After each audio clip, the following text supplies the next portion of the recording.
Mindful Coach podcast. Hello, this is Brett Hill. I'm the Mindful Coach, and this is the Mindful Coach podcast. I'm so happy to talk today to you about something that is just really at the core of what I believe, and my experience in life has been so much improved because I've spent some time refining, developing some skills in this area. What would your life be like if every conversation you would ever have from now on was better, more connected, more resilient, resourceful, more insight, more empathy, more effective communication, and authentic connection to other people? What if you could turn a dial tomorrow or even right now and up-level all of those things in every conversation you will ever have for the rest of your life? Would that be something worth doing? Would that improve the quality of your relationships, of your career, of the communities that you work in, the meetings that you're in? Wouldn't that up-level every conversation, every relationship, every negotiation, every job interview, every relationship dating scenario, every single time you need to connect, communicate on things that mundane or important? I sometimes say turn ordinary conversations into extraordinary experiences.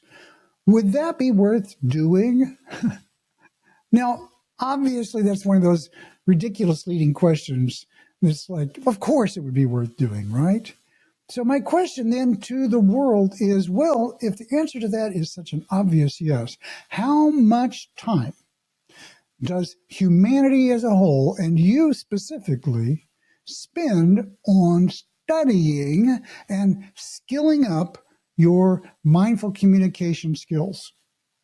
Now, the answer for a great many people is not very much time, really. I'm sometimes aware of when things aren't working. And yeah, I've made some efforts to kind of, not be super reactive and to kind of listen better. And blessings be unto thee for having made those efforts, because they matter.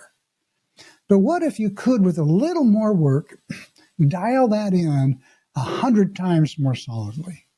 So much more in your body, so to speak, in your habituated nature, that you just do things better, you make better decisions, even when under stress. And boy, I stop right there, because that's the key, right? Doing things better under stress. Because we are all under stress. We're all going crazy in this world, in terms of the number of insane amount of things that we have to do just to manage an ordinary life. It's like crazy making insurance, dealing with that, medical care, getting your car fixed, dealing with, stocking your refrigerator if you have one, if you have a house or you live in a house, maintenance on those kinds of things, negotiating, getting things fixed. It's crazy the amount of work. I mean, just trying to find what shoe should I buy. Let's say it matters because you've got a you've got a foot problem. Like I'm raising my hand, I have an ankle problem. I have to buy carefully designed shoes. It's crazy. Going to the internet, trying to find anything is like, you go down pardon the term, like a rat hole in terms of 50,000 websites that are trying to take your attention away from the information. And there's one website out there that's actually got what you have, but man, finding it's like a needle in the haystack. That's the world we live in.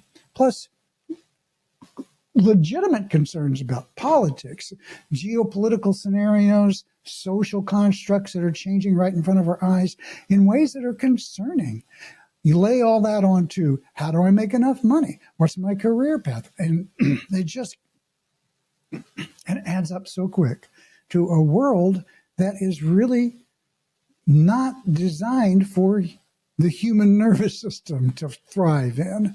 And that's where we're at. We have a nervous system that was that matured, that evolved over millions of years. This is a really important point. Millions of years it took to develop the nervous system that we have in a completely different world than we have now. So in a certain way, it's like when, moving from water to land, there was a whole big transition there for animals.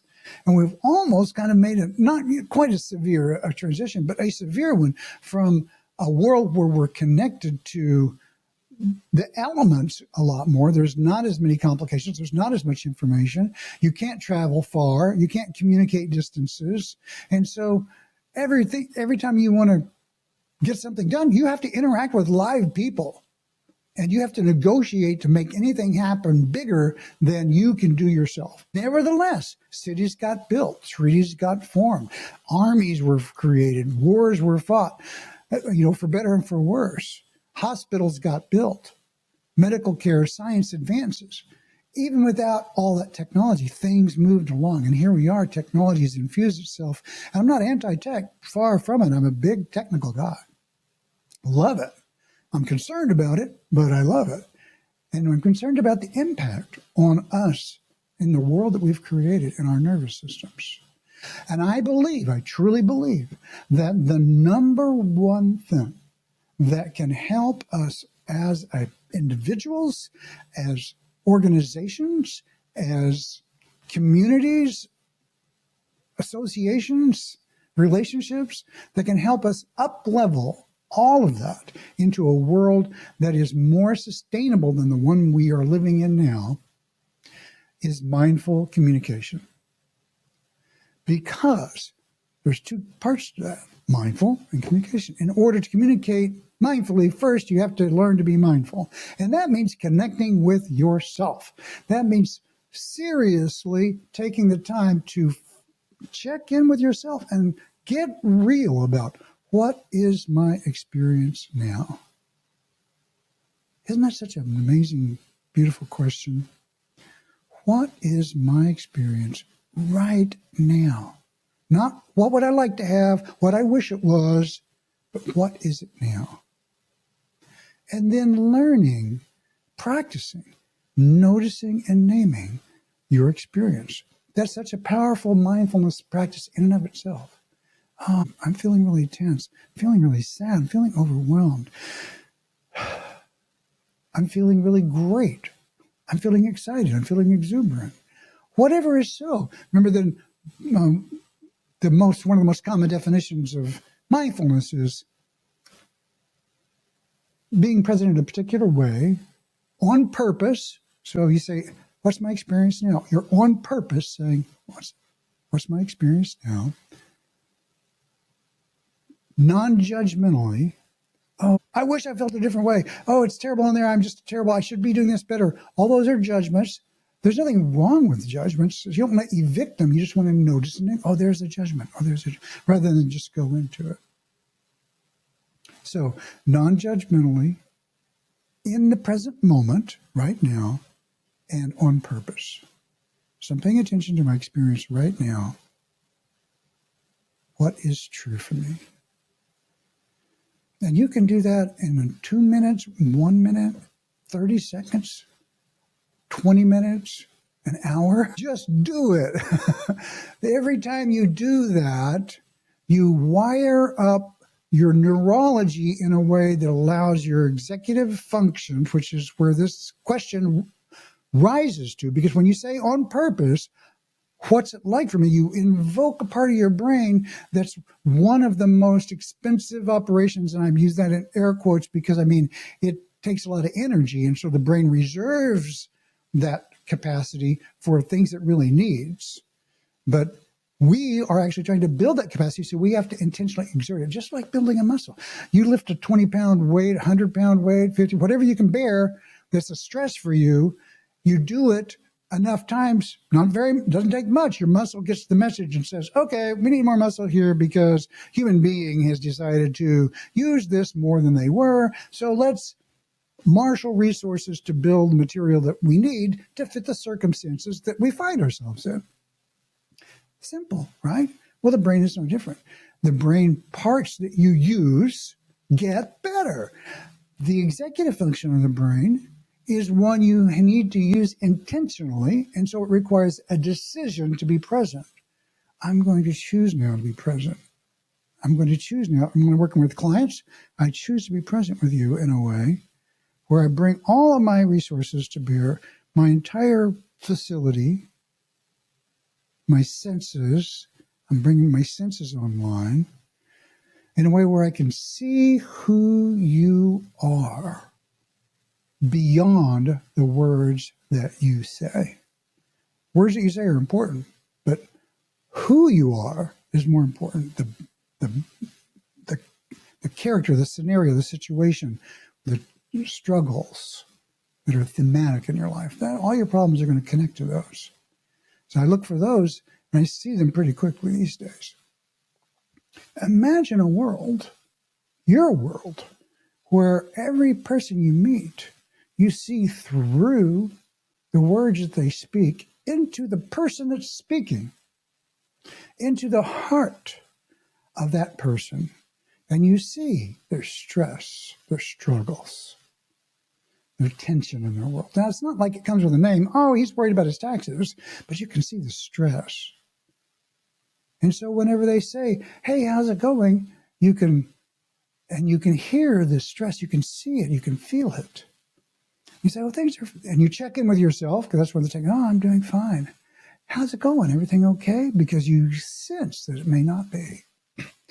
What does that do to your rapport? What does that do to your trust? What does that do to the other person feeling like you are really, truly paying attention to them in a way that most people don't?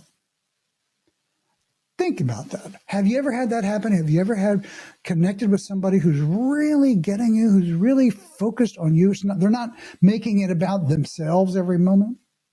So if you say, oh man, I really had a hard time, they don't say, yeah, me too. You know, I just left the store and they just really ripped me up. Instead, they just took your statement, I really had a hard time, and they made it about their hard time. Now, that's just free association memory. I'm not blaming that person for doing that. I'm just saying that they missed the opportunity to connect with you. Instead of going, yeah, me too, oh, gee, we can both be in our own little worlds of misery in the canoe together. You know, we're in the same boat, literally. You're miserable, I'm miserable.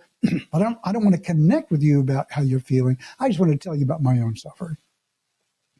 That's two people in the same kind of scenario in their own little bubble. But what we need is connection. And whenever you value that, instead of saying, oh, me too, you go, oh, that sounds hard. Wow, what a different experience for the other person. Instead of it being about you, now it's about them. And you are expressing that you are paying attention, you care enough to notice, and you're skillful enough to inquire in a way that just gives them the ability to open up as much as they wish or not at all. By just simply say, I noticed that must be hard. And you're not guessing because they said it was hard. Now, that very simple thing is it's actually a skill set. It's a technique. I teach it to coaches in the Mindful Coach method. I learned it from Hakomi, I have a Hakomi coaching certificate. But I actually studied it decades ago with Ron Kurtz, the founder. One skill has changed my life. Because when your friends, your colleagues, anyone says to you something, and instead of responding with, oh yeah, me too, you simply name the experience that they're expressing. Oh, that must be angry. Oh, that sounds like it really frustrating, huh? I can't get this to work no matter what. Yeah, frustrating. What isn't it? Yeah, it's frustrating. Now you're in alignment with them instead of problem solving. It's not like, well, let me help you. There's nothing wrong with helping, but that's also not leading with connection. It can lead to connection, but that's a whole different discussion. So these are examples, simple, easy examples of ways that mindful communications can improve directly, easily, quickly the quality of every conversation you will ever have. Now, not everyone is suitable for each of these techniques, but a lot of them are. And I'm here to tell you, it has made a massive difference in my life. I just can't even begin to tell you. You take those same skill sets, and how do they apply in a group? You're sitting at a table with, 10 people on your team, and every single one of them is different. And over time, you learn how to navigate and notice those differences and how they play in the group. It's magnificent experience to be in such a rich dance of connection and collaboration and differences, and noticing how those differences play out. It's fascinating. Now, to be clear, there are people who you don't want to connect with, and I'm not trying to suggest this is a magic wand that you can wave and everybody is a connection source. Clearly, there are toxic individuals who are not interested in you and they don't have your best interests in mind. What this does, though, is keeps you from getting engaged with those people any more than is necessary to achieve whatever has brought them into your life. Sometimes you have to work with people like that. You don't get to choose your colleagues sometimes, or your relatives even, right? And so what it does, it gives you mindful presence enough to notice when you're checking in with yourself, the impact that person is having on me is I feel like I want to back up and run away. And you're noticing that, and then you're going, wow, I really can't engage in the way I have been because it's toxic to me. And that leads you to change the way you engage in ways that are more sustainable, healthy, and grounding for you. Now, you wind up not getting sucked into gaslighting and all kinds of scenarios where people try to dominate and play games with you. You just don't play. If any of you are on social media, look up Jefferson Fisher. His communication guidance is amazing. I love it. It's so great. I'm a big fan of his. He has a lot of guidance around how to avoid being gaslit, how to deal with a narcissist, how to deal with people who are trying to undermine you. A lot of fabulous, and all of his practices are actually mindful communication skills. He just doesn't call it that. And he focuses on what to say rather than who do you need to be to say it. So before we wrap up, that's the thing. It's like mindful communications emerges from who you are and not so much what you do. The what you do won't work so well if you aren't actually connected to a mindful place. A mindful place in yourself where you feel who you are, you feel connected to your own in the moment experience. And from there, I see someone else, I engage someone else, and I notice their impact on me. And I notice my impact on them. I take responsibility for the way my words influence others. That's a whole other thing. I know some people are going, wait, I can't be responsible for how people feel. And that's true. But if you walk around and tell everybody they're a jerk and they get pissed off at you, there's a reason they're pissed off at you. So and at the same time, if you're considered a leader in the world and you're helping and uplifting all the people around you, there's a reason that that's happening. It's because of the words you're speaking. And those words that you're speaking are coming from who you are. And so we begin this work by focusing on how you walk through your day.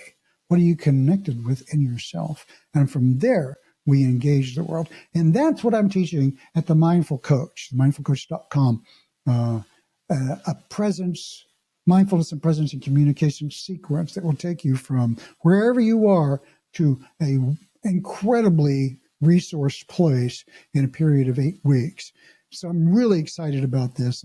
It's the first time I've put this together in this way. So if you're interested in that, check it out at themindfulcoach.com.